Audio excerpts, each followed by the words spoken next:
이해할 수 없는 사랑이라는 제목으로 말씀을 좀 나누면 좋을 것 같습니다. 본문 말씀은 로마서 5장 6절에서 8절까지 잘 아는 말씀입니다. 한번 먼저 같이 한번 읽어보고 말씀 계속 나누면 좋을 것 같습니다. 로마서 5장 6절에서 8절 말씀입니다. 한번 찾으셔도 되고요. 아니면 앞에 말씀 보셔도 괜찮을 것 같습니다. 함께 읽겠습니다. 로마서 5장 6절에서 8절입니다. 시작. 우리가 아직 연약할 때에 기약대로 그리스도께서 경건하지 않은 자를 위하여 죽으셨도다. 의인을 위하여 죽는 자가 쉽지 않고 선인을 위하여 용감히 죽는 자가 혹 있거니와 우리가 아직 죄인 되었을 때에 그리스도께서 우리를 위하여 죽으심으로 하나님께서 우리에게 대한 자기의 사랑을 확정하셨느니라. 우리가 잘 아는 말씀입니다. 예수님께서는 우리가 아직 죄인 되었을 때, 그리고 아직 우리가 연약할 때 우리를 위해서 십자가에 달려서 돌아가셨습니다. 그래서 이제 하나님께서는 그 예수님을 통해서, 예수님께서 십자가에 달리시는 것을 통해서 이제 자신의 사랑을, 하나님의 사랑을 우리에게 이제 확증해서 나타내 보여주셨습니다. 의인을 위해서 죽는 경우는 이제 가끔 매스컴이나 이런 뉴스를 통해서 우리가 볼 때가 있습니다. 그리고 선인을 위해서도 이제 의롭게 죽는 그런 경우가 간혹 우리가 매스컴을 통해서 볼 때도 있습니다. 하지만은 죄인을 위해서 죽었다라는 그런 내용들은 매스컴에서 쉽게 접하지 못하는 내용들입니다. 세상에서도 이제 간혹 의인이나 선인, 그 다음에 뭐 약한 사람들을 위해서 대신 구하다가 죽는 일들은 우리가 볼 수 있습니다만은 세상에서도 죄인을 위해서 죽는 일들은 쉽게 볼 수가 없는 일입니다. 그럼에도 불구하고 하나님께서는 완전하시고 의로우신 분께서 아직 죄인이었을 때 우리를 위해서 십자가에 달려 돌아가시도록 그 독생자를 이 땅에 보내시고 또 죽이시면서 그 사랑을 우리에게 나타내 보이신 것입니다. 우리는 하나님의 사랑을 다 이해할 수는 없습니다. 우리가 하나님이 아니기 때문에 하나님께서 왜 그렇게 하셨는지, 또 어떤 마음으로 그렇게 하셨는지, 또 어떤 이유에서 또 그렇게 하셨는지 우리는 다 알 수는 없습니다만은 성경에서 이제 우리에게 알려주는 바는 우리를 사랑하시기 때문에 그렇게 하셨다라고 이렇게 말씀하고 있습니다. 세상에서의 사랑은 좀 조건적인 사랑들이 많습니다. 어떤 내가 이렇게 사랑을 베풀면 너도 나한테 사랑을 베풀어 주면 나도 더 많은 사랑을 줄게 라는 게 일반적인 세상의 사랑이고요. 그것을 뛰어넘는 사랑은 이제 조금 더 고차원적인 부모의 사랑이겠죠. 너 나중에 나한테 1억 줄 거니까 내가 너에게 1억 투자할게 하는 부모들은 없는 것 같습니다. 그렇게 사랑으로서 아이들에게 투자하고 또 먹을 것을 주고 이쁜 옷을 입히고 하는 것들은 이제 부모의 욕심일 수도 있습니다만은 이제 일방적인 부모의 사랑, 어떻게 보면 세상에서 그래도 그나마 조건 없는 사랑이 바로 부모의 사랑이 아닌가 생각을 합니다. 어쨌든 우리는 하나님의 사랑을 다 이해할 수도 없고 다 알지도 못하지만은 우리는 그 사랑을 알았고 또한 그 사랑을 믿었던, 또 그 사랑을 받아들였던 사람들입니다. 말씀 하나 더 보도록 하겠습니다. 베드로전서 2장 22절에서 25절까지의 말씀인데요. 같이 한번 이것도 한번 읽어보면 좋을 것 같습니다. 22절부터 같이 읽겠습니다. 시작. 그는 죄를 범하지 아니하시고 그 입에 거짓도 없으시며 욕을 당하시되 맞대어 욕하지 아니하시고 고난을 당하시되 위협하지 아니하시고 오직 공의로 심판하시는 이에게 부탁하시며 친히 나무에 달려 그 몸으로 우리 죄를 담당하셨으니 이는 우리로 죄에 대하여 죽고 의에 대하여 살게 하려 하심이라. 그가 채찍에 맞음으로 너희가 나음을 입어 얻었나니 너희가 지는 양과 같을지를 얻었더니 이제는 너희 영혼의 목자와 감독 되신 이에게 돌아왔느니라. 우리를 구원하시기 위해서 우리가 잘 아는 것처럼 예수님께서는 죄 없으신 그분께서 온갖 모욕과 수치를 참아내셨습니다. 만약에 이제 예수님께서 그것을 참지 않으시고 십자가에서 뿅 하고 뛰어내리셨다면 하실 수 있는 분이시죠. 그랬다면 우리의 구원은 이루어지지 못했을 것입니다.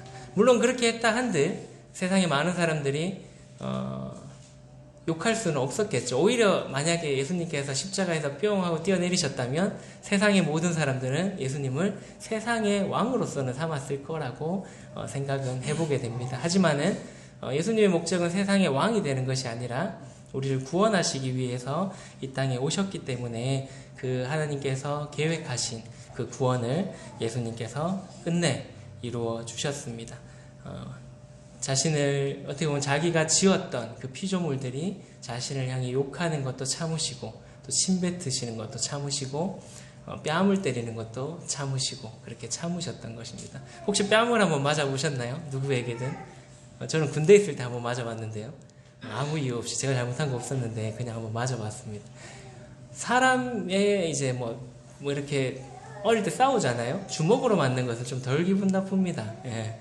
그리고 발로 채이는 것도 좀 덜 기분 나쁘고요. 근데 뺨을 맞는 것은 굉장히 자존심 상하고, 그것도 이제, 제가 21살, 22살, 이제 성인이 되어서 맞았기 때문에, 굉장히 자존심 상하고 이 마음이 상합니다. 근데 예수님께서는 어떻게 보면은 이제 33살의 나이에 그것도 하나님의 아들이 그 모든 것들을 우리를 위해서 참으셨다라는 것입니다.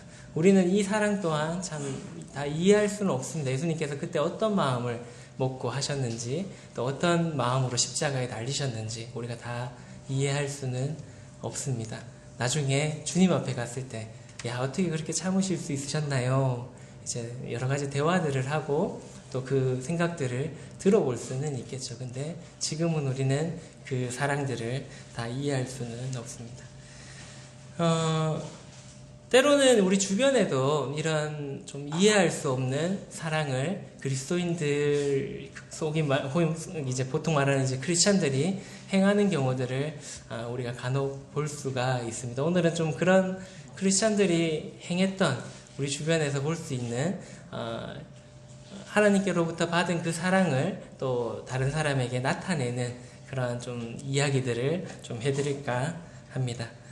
첫 번째는 뭐 젊은 사람들은 알 거고요. 좀 나이 드신 분들은 모를 수 있는데 크리스찬 부부입니다. 이 두 분은 오른쪽은 이제 가수 션이고요.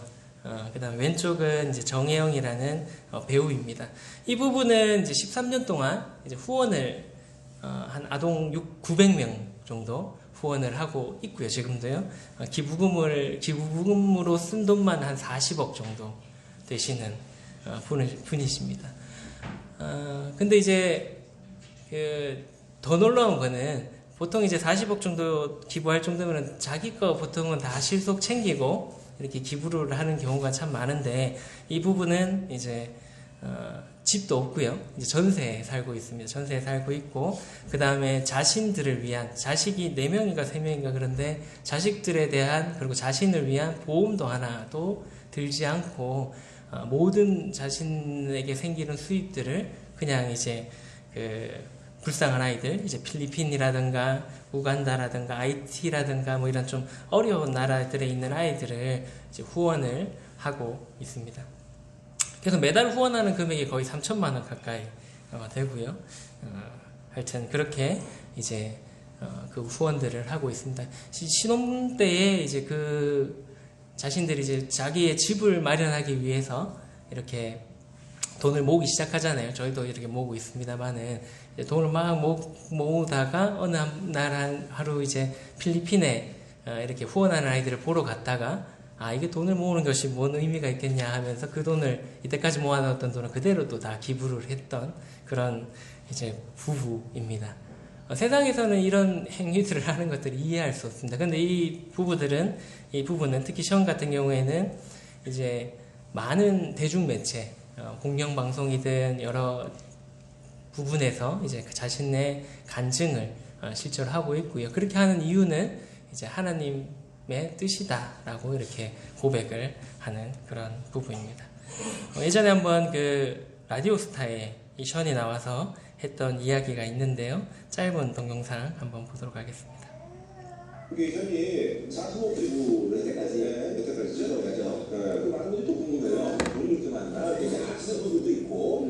처음 어떻게 시작한 거는 하루에 그냥 10,000원이었어요. 우리가 평생 10,000원씩이라도 하루에 나누면서 그걸로 시작했다가 이제 이게 자꾸 불어갖고 이렇게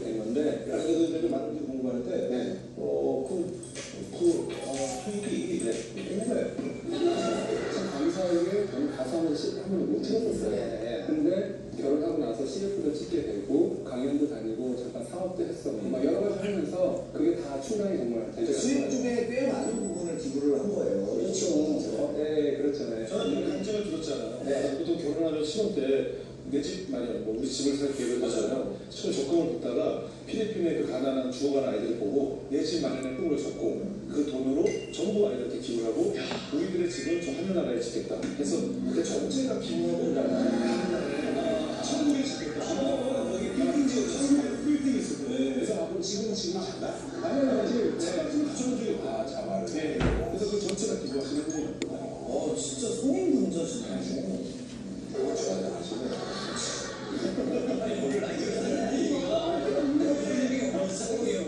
그런 흥청 때가 없어요. 이거는 뭐 그래서 신호경주예요. 근데 보니까 이렇게 좋은 일을 많이 하니까 주변에서 이 가족들에게 여러 회사들이 저거 좋은 걸 그냥 정말 증정하시는 인증하는 그럼 또 기부하니까 좋은 걸 있네. 실제로 집 앞에 순두부 가게 조금 작은데요. 그러니까 우리 아내하고 이렇게 먹으러 갔어요. 또 먹고 이제 나가서 계산하려고 했는데 카운터에 계신 왜 주인도 아니시고 일하시는 분이에요. 일하시는 어떤 아주머니가 본인이 하셨다는 거예요, 계산을. 그러면서 저한테 봉투를 내미세요. 네, 그래갖고 천 씨가 하는 일에 조금 돕고 싶습니다. 그래갖고 딱 그걸 봐서 이제 뭐 분위기가 잘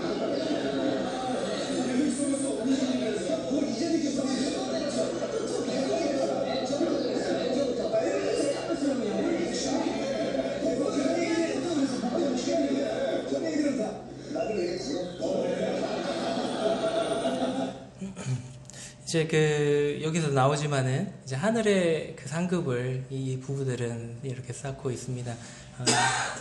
세상에서 봤을 때는 이런 말씀드리면 그렇지만 미친 부부죠. 다 이해할 수 없습니다. 하늘나라에 뭘 쌓고 있다는 것도 다 이해 못할 거고요. 하지만 어쨌든 이 부부들의 선행이 좋은 간증으로 남아져 있고요. 감사하는 마음을 또 이제 어려운 이웃들에게 나누어가고 있다라고 합니다. 이제 아무래도 이 부부들은 아무래도 연예인이다 보니까 좀 거리가 멀 것 같아가지고요. 좀 더 친숙한 우리 주변에서 볼 수 있는 그런 분을 또 소개해드릴까 합니다. 이 사진의 할머니는 전북 완주군에 살고 있는 차사순 할머니라고 합니다. 이분이 면허증 지금 들고 계신데요. 필기시험을 950번 떨어지신, 950번 만에 붙으신, 949번 떨어졌고요. 950번 만에 필기시험을 붙으신, 필기시험 요즘 얼마 하는지 모르겠는데요. 하여튼 몇천만 원 쓰셨습니다. 필기시험 합격하기 위해서. 그리고 2010년도에 이제 그 면허증을 실질적으로 이제 도로주행까지 마치셔가지고 이제 취득을 했습니다. 물론 이제 그 연세가 많으신 상태에서 60이 지금은 이제 70이 넘으셨을 거고요. 60이 넘으신 상태에서 이렇게 면허증을 따다 보니까 들리는 얘기로는 이제 사고가 너무 많이 나서 운전을 잠시 좀 중단하셨다가 또 다시 하시고 계신다라는 그런 후속 기사들도 봤습니다만은 어쨌든 이 그 할머니께서 면허증을 따기로 결심하셨던 이유가 있습니다. 이제 전북 완주군에 사시다 보니까 이제 시골에서 저도 안 살아봤습니다만은 시골에서 사신 분들은 아시겠지만은 읍내 한번 나가려면 굉장히 어렵습니다. 버스를 아침에 보통 한번 이렇게 다니고 그 다음 점심에는 거의 안 다니다가 또 저녁에 퇴근 시간에 잠깐 또 다니고 그런 것들에 대해서 이제 동네에도 대부분 이제 연로하신 분들이시잖아요. 요즘에 시골들은 그러다 보니까 자기가 그 불편함을 이제 옆에 계신 분들의 불편함을 작은 차를 하나 사서 이렇게 해결소해 드리고 싶은 기도 제목이 있으셨답니다. 그래서 이제 끝까지 이제 그분들에게 그런 사랑과 봉사를 하시기 위해서 끝까지 이제 포기하지 않으시고 끝끝내 950번 만에 필기시험에 합격하시고 결국에는 면허증까지 따셨다라는 그런 이야기입니다. 어떻게 보면은 세상 사람들 손가락질을 할 수도 있습니다. 뭐 늙어가지고 뭐 저렇게 면허증을 굳이 따서 아니면은 뭐 그냥 택시 요즘에 택시도 잘 돼 있잖아요. 콜이나 휴대폰이나 이렇게 앱으로 택시 부르면 오기 때문에 또 시골 같은 경우에 요즘에 또 이 경북 쪽에는 100원 택시 해가지고 읍내 좀 편하게 나가실 수 있도록 그런 프로그램들이 많이 지금 시행은 되고 있습니다. 어찌되었건 간에 뭐 그렇게 좀 안 좋게 보시는 분들도 물론 있습니다만은 그 마음에 이 일을 시작하신 이유가 이제 그 사랑을 나누고 또 봉사하고 또 그 자기가 불편한 것들을 주변 사람들 해소시키기 위해서 했다라는 그런 이제 작은 사랑의 마음에서 시작되었다라는 것입니다. 하여튼 뭐 아직도 늦지 않았습니다. 면허증 없으신 분들. 하여튼 60 몇 세에 한갑 넘으셔서 면허증 땄다라고 하십니다. 어쨌든 그 우리가 다 이분의 마음을 다 알 수는 없지만은 그런 마음들을 또 하나님께서는 기뻐 보시고 또 이쁘게 보셨을 거라고 생각을 해보게 됩니다. 그 다음에 이제 소개해 드릴 분은 잘 아시는 분입니다. 짐 엘리엇 선교사인데요. 이분은 뭐 잘 아시는 것처럼 브래들린의 우리와 같은 신앙을 가졌던 그 브래들린의 형제입니다. 어린 나이에 선교하러 가서 이제 가도로에 가서 이제 어린 나이에 죽게 되었죠. 죽게 되었을 때에 이제 미국의 많은 언론들이 이것은 인력 낭비다, 재능의 낭비다라고 했습니다만은 그때 당시에 이제 그 부인이었던 그 부인은 그렇지 않다, 자신의 꿈을 이루었다라고 하면서 이제 그 복음의 씨앗이 되었다라는 그런 이야기입니다. 한번 영상 한번 보도록 하겠습니다.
짐 엘리엇은 젊은 나이에 선교지에서 이제 목숨을 잃었습니다. 그런데 이제 그 목숨을 잃었던 남편들을 따라서 또 이제 부인들이 그 선교지에 동일하게 가서 하나님의 복음을 끝까지 전함으로써 그 땅에 이제 복음의 씨앗이 진정으로 이제 내릴 수 있도록 그렇게 했습니다.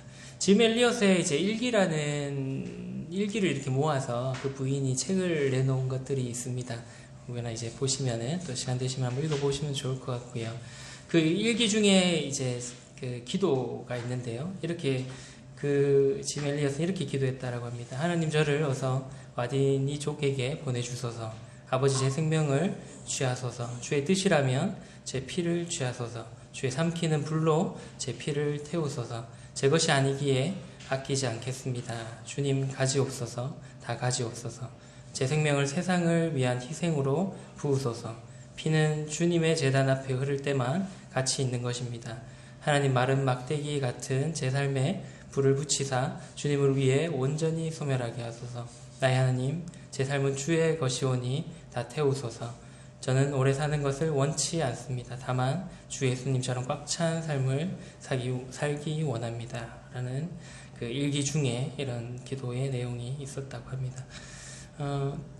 물론 이제 올해 그 주님을 잘 섬겨 나가는 것이 참 좋은 일입니다. 근데 그렇지 않다 하더라도 또 주님께서 우리에게 보여주신 다 이해할 수 없는 사랑을 받은 사람으로서 또 그 사랑을 전하고 또 그 사랑을 위해서 그 생을 바치는 것이 또 그리스도인으로서의 마땅한 삶이 아닌가 생각을 해보게 됩니다.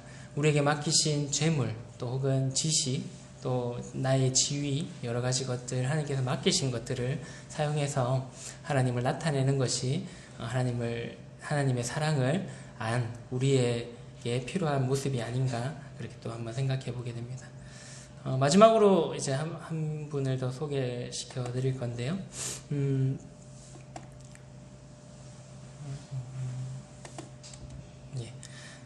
한국에 오게 된 최초의 순교당한 선교사입니다. 토마스라는 선교사인데요.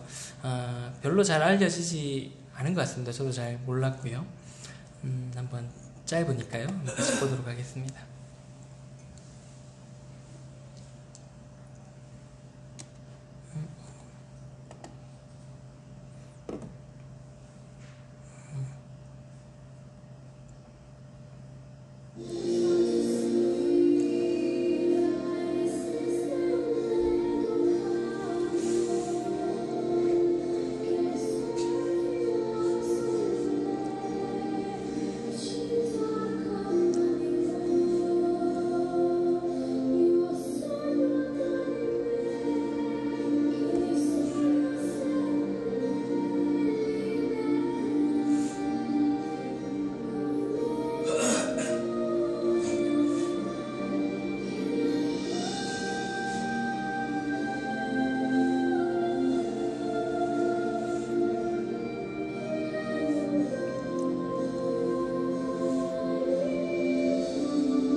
다시 조선에 들어간 토마스 선교사는 백년들을 거쳐 한강으로 들어가려 했으나 대동강으로 들어가게 되었고 당시 밀실이 민감하게 반응했던 조선 수군의 공격을 받아 1866년 9월 4일 제너럴 셔먼드는 좌초되고 만다.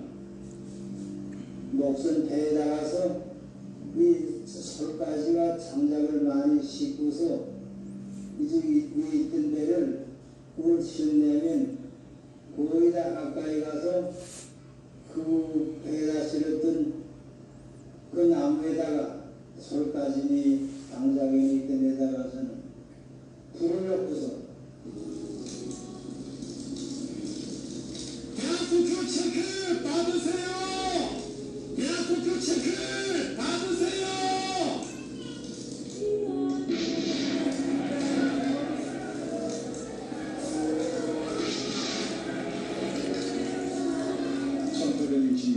9월 5일 마침내 화염일 휩싸인 제네럴 셔먼우의 선원들은 물에 뛰어들어 죽음을 당했고 그 가운데서도 끝까지 복음을 외쳤던 토마스 선교사는 평양 한 사정이 바라다 보이는 대동강 숙성에서 거룩한 죽음을 맞이하게 된다. 약속교 체크 받으세요. 영생을 얻습니다.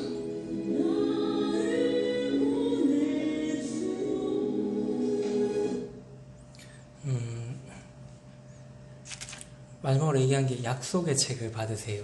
그럼 영생을 얻습니다. 라는 이야기입니다. 20대 젊은 나이에 이제 복음을 전하기 위해서 그때 당시에 조선이라는 땅에 이렇게 성경책을 싣고 이렇게 들어오던 중에 아까 나왔던 내용처럼 이제 워낙 세국과 이런 것들이 강했던 시절이라 이제 그 배를 침몰시키고 이 선교사를 이제 처형하는 그런 이야기입니다. 어떻게 보면은 그런 작은 그런 하나의 행동들이 결국에는 이제 이 땅에 지금은 이제 한국으로 바뀌었습니다만 조선이라는 땅에 복음의 씨앗이 심겨서 이 많은 세월이 지난 이 시점에 한 200년 지난 이 시점에 우리가 그것을 듣게 되고 또 믿을 수 있도록 된 원동력이 아닐까 그런 생각을 해보게 됩니다. 하나님을 제대로 믿은 사람들의 그런 모습들은 세상이 정말 감당할 수 없는 초대교회의 사도행전의 모습을 봐도 그렇고요. 세상이 감히 감당해낼 수 없는 그 사랑을 가지고 사는 사람들입니다. 그리고 그 사랑을 나타내고 전하고 또 그 사랑을 옆에 알려주는 그런 자들이 하나님의 사랑을 받은 사람들의 삶이 아닐까 생각을 해보게 됩니다. 지지난주에 이제 그 교영재님 뵙고 왔는데 지금의 모습은 아니고요. 2005년도에 날씬할 때, 그러니까 한국에 갓 들어갔을 때의 교영님 모습입니다. 이제 위에에서 그때 당시 일하고 있을 때였고요. 이제 그때 제가 이제 위에 친구 잠깐 보러 갔다가 한국에 들어오게 돼서 그때 만났던 사진. 이제 오랜만에 만나서 옛날 사진 꺼내서 이렇게 얘기를 했었는데요. 여기가 이제 교영재님 시골집, 지금은 이제 재개발이 청도에 좀 왕성하게 되고 있어서 이 집은 지금 없어지고 보상을 받았다라고 하던데 이제 아버님은 돌아가셨고요. 어머님은 살아계신다라고 하는데 중간에 있는 아이가 이제 교영님의 딸이고요. 딸 하나 있습니다. 딸이고 지금은 20살, 21살 정도 돼서 지금은 원래 농구를 했기 때문에 농구 코치로서 일을 하고 있다라고 들었습니다. 지금의 교영님 모습입니다. 예. 영적인 육신일 뿐만 아니라 육체의 육신 같기도 하죠. 셋이 너무 닮아가지고 셋이 같이 찍었습니다. 시혁이는 교영님 아들이라 해도 어디 나가면 믿을 것 같은 그런 풍채를 가지고 있습니다. 어쨌든 이제 처음에 이제 청도에 교회가 시작될 때 6명으로 교회가 시작되었다라고 합니다. 지금 이제 한 10여 년 흐른 지금의 이 시점, 거의 20년 다 돼가죠. 20년이 흐른 시점에 한 60여 분의 성도님들이 함께 예배를 드리고 있고 또 주님을 섬기고 있었습니다. 지금 현재 이제 이 사진은 이제 왕형제 집에서 찍은 사진인데요. 이제 왕형제랑 교영제가 그 청도의 교회에 장로로서 이제 동역을 하고 있고요. 주님을 이렇게 섬겨가고 있습니다. 여기도 이제 말씀을 전담하시는 형제님들이 많지 않기 때문에 두 분이 저희처럼 이렇게 격주로 돌아가면서 이렇게 하고 계시다라고 얘기를 들었습니다. 어쨌든 기억하시고 기도해 주시면 좋을 것 같고요. 지난주에도 잠깐 말씀드렸습니다만 교영재님이 이제 건강이 다 괜찮은데 심장이 조금 안 좋으셔서 맥박수가 160, 70까지 올라간다고 합니다. 지금 약을 드시면서 그 심장을 조절을 하고 있는 상태이기는 한데요. 치료 이제 약을 드시는 비용은 그렇게 많이 들지는 않습니다만은 아무래도 사람의 모든 장기들이 중요합니다만은 심장은 한 방에 이렇게 이상이 생기면은 이제 큰일 날 수 있는 부분이 있기 때문에 기억하시는 대로 또 기도해 주시면 좋을 것 같습니다. 주일학교의 모습입니다. 이제 주일학교는 한 요 정도 아이들이 모여서 함께 하고 있고요. 잠깐 보시면 한 서너 분의 교사님들과 한 10여 명의 아이들이 함께 하고 있습니다.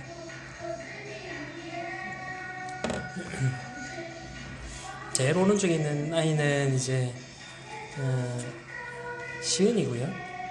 그 옆에 시혁이 있고 제일 왼쪽에 김시아 구석에 처박혀 있어요.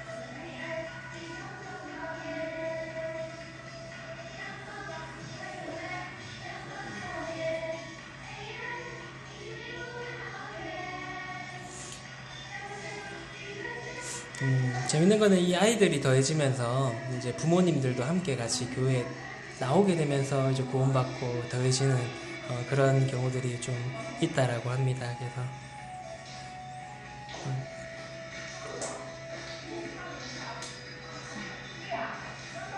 그래서 주일학교는 이제 그 별도 예배 드리는 공간에서 할 수 없기 때문에 그 같은 건물에 이제 2층에 조그만 방을 요만한 방을 얻어가지고 같이 그렇게 아이들 하고 있고요.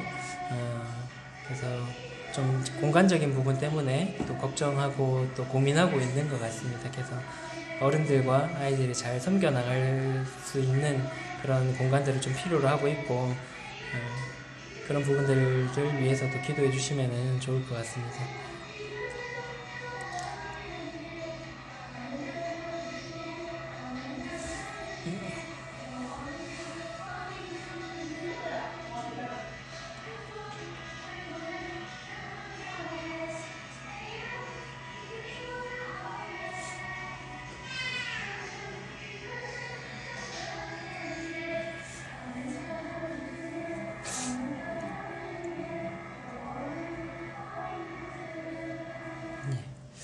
그리고 이제 예배 시간과 말씀 시간 사진입니다.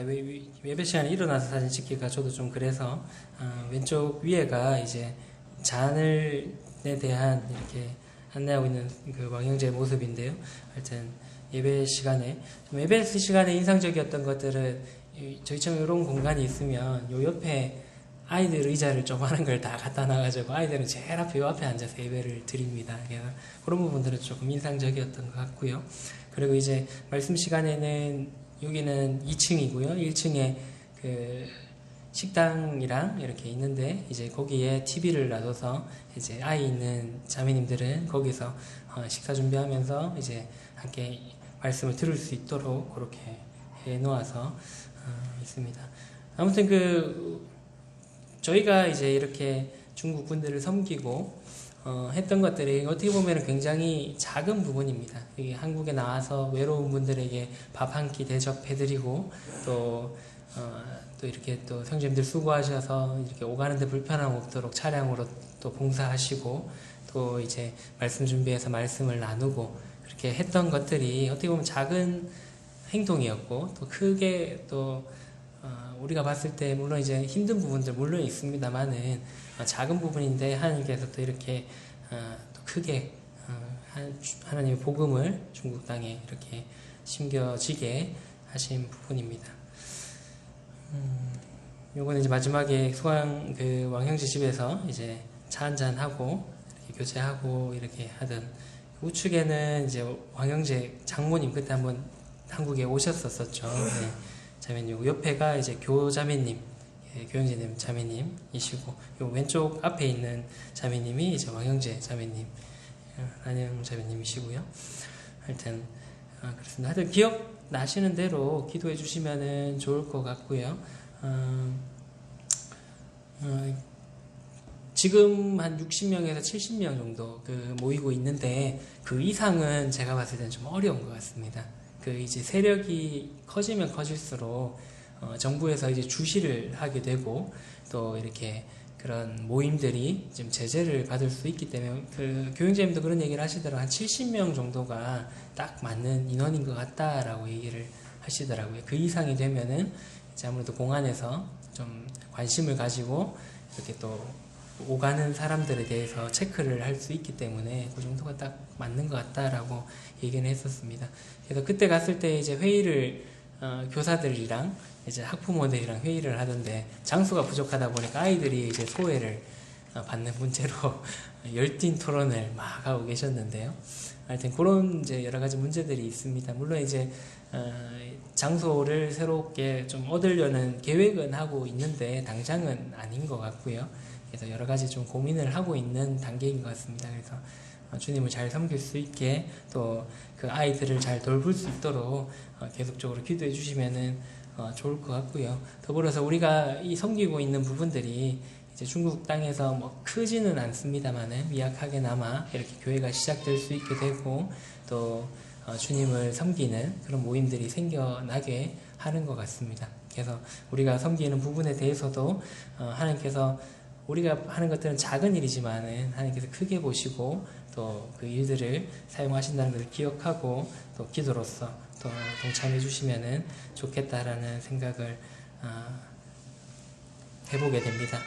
지금은 이제 그 주변에 흩어져 있는 형제들을 돌아볼 계획을 하고 있고요. 그 위펑에 있는 형제님들이라든가 마서영 형제님, 그 다음에 조금호 형제님, 뭐 이런 여러 형제님들 계십니다. 그래서 그 형제님들이랑 그 다음에 이제 돌아가셨던 그 난수영 형제님도 이제 1초에 있는데 거기도 이제 자매님 혼자 계시다 보니까 경제적으로 좀 어려운 부분이 있어서 명절 때마다 이제 그 형제님들이 모여서 이제 가서 같이 식사하고 또 도움 줄 수 있는 부분도 도와드리고 그렇게 돌아보고 있는 것 같습니다. 그래서 지금 다른 지역 쪽에도 이제 교회가 세워질 수 있도록 계속 그 청도에서도 기도를 하고 있는 중이고요. 그런 부분에 있어서 계속적으로 기억하시는 대로 기도해 주시고 또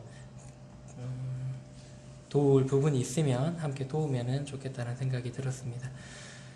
어쨌든 그 많은 중국의 성도님들이 처음에는 어떻게 보면은 대명동 교회에 그런 성도님들의 사랑을 힘입어서 이 교회에 왔을 겁니다. 밥도 해주고 또 오면 반갑게 맞아주고 그런 작은 사랑에서 하나님의 사랑을 우리를 통해서 이렇게 느끼셨을 거라고 생각을 합니다. 그래서 동일하게 그 청도 지역에서도 그 받았던 사랑을 조금이나마 다른 분들에게 나타낼 때에 또 그 복음들이 전해지고 하나님의 사랑이 나타나게 되는 그런 현상들이 일어나고 있는 것 같습니다. 아까 보셨던 말씀인데요. 우리가 아직 연약할 때에 기약대로 그리스도께서 경건하지 않은 자를 위하여 죽으셨도다. 의인을 위하여 죽는 자가 쉽지 않고 선인을 위하여 용감히 죽는 자가 혹 있거니와 우리가 아직 죄인 되었을 때에 그리스도께서 우리를 위하여 죽으심으로 하나님께서 우리에 대한 자기의 사랑을 확정하셨느니라.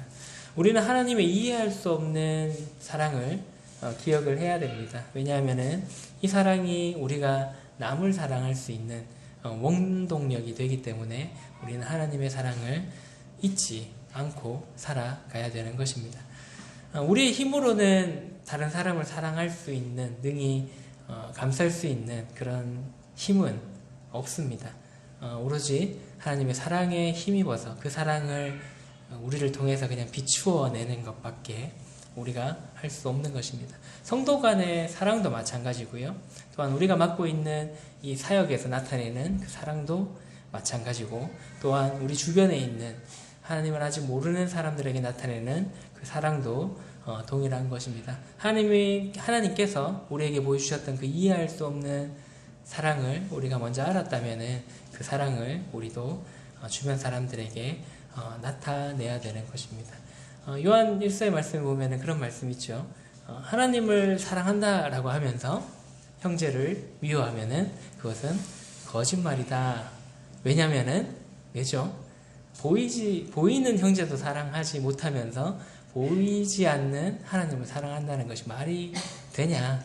그러니까 형제를 사랑하는 것이 곧 하나님을 사랑한다라는 그런 증거로서 나타난다라는 그런 말씀이 있습니다. 먼저는 우리가 하나님께 받은 사랑을 기억해야 되고요. 또 그 받은 사랑을 조건 없이 받았기 때문에 우리도 조건 없이 형제 자매에게 그리고 또 우리를 찾아오는 중국 분들에게 또 내 주변에 있는 사람들에게 또 친인척에게 친구에게 우리가 나타내야 될 부분들이 있다라는 것을 기억하면 좋을 것 같습니다. 성경에 분명히 소자에게 한 것을 기억하신다라고 했거든요. 그게 곧 하나님께 한 것이라고 말씀하고 있습니다. 그래서 작은 자에게 우리가 그 사랑을 나타내고 할 때에 하나님께서는 그것을 작게 보지 않으시고 크게 보시고 기억하시고 나중에 우리에게 잘했다 칭찬하실 거라고 생각을 합니다. 하나님께 받은 사랑을 기억하시면 좋을 것 같고요.